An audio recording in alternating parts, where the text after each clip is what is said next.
सारी वृत्ति राजा की ओर से प्राप्त होती थी विद्यालय की। उस राजा की कन्या को ब्रह्म राक्षस का प्रकोप हो गया। अब वो किसी तंत्र मंत्र झाड़ फूक से ठीक ही ना हो, तो राजा ने यादव प्रकाश जी से कहा कि इसको ठीक कर दो।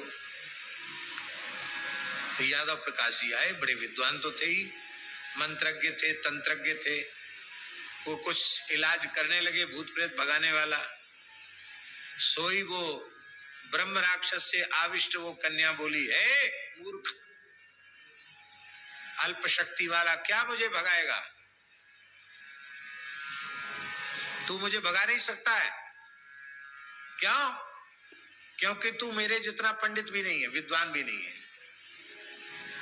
और तू तो इसी जन्म में ब्राह्मण हुआ है। मैं 7 जन्म से ब्राह्मण होता चला आ रहा हूं, शास्त्रों का मर्मज्ञ विद्वान होता चला आ रहा हूं। अब प्रेत योनि में पड़ा हुआ, पर तू तो पूर्व जन्म में विष खोपड़ा था।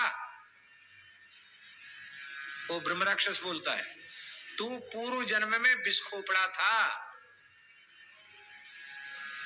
विष खोपड़ा तो जान दो ना,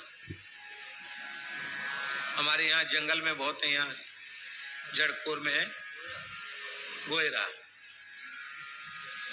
तो जंगल में बहुत है। विस्कोपड़ा था पूर्व जन्म में तू, तो विस्कोपड़ा से मैं ब्राह्मण कैसे हो गया, फिर शास्त्रों का पंडित कैसे हो गया? बोले एक संत ने अपने ठाकुर जी की सेवा करके और भगवान को भोग धरा के कुछ पाया और दोना फेंक दिया। उस दोना को तूने चाट लिया, उसके कुछ समय बाद तेरी मृत्यु हो गई। उसी संत का शीत प्रसाद तेरे मुख में चला गया। इस पुण्य से तेरे सारे पाप नष्ट हो गए और पवित्र विप्रकुल में तेरा जन्म हो गया। पर मैं तो 7 जन्म का ब्राह्मण हूं। तो बोले तुम इस जन्म में फिर प्रेत कैसे हो गए, मुक्त क्यों नहीं हुए?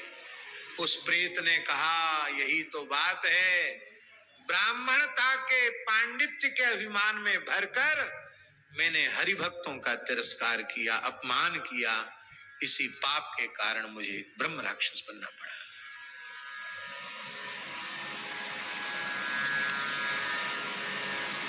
तो इसको क्यों पकड़ा, इसको छोड़ दो। बोले नहीं, मैं उद्धार के लिए आया हूं। तो तुम झाड़ फूक से जाओगे नहीं तो कैसे जाओगे?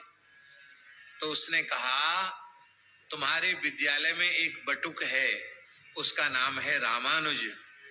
यदि उसका उच्छिष्ट मिल जाए मुझे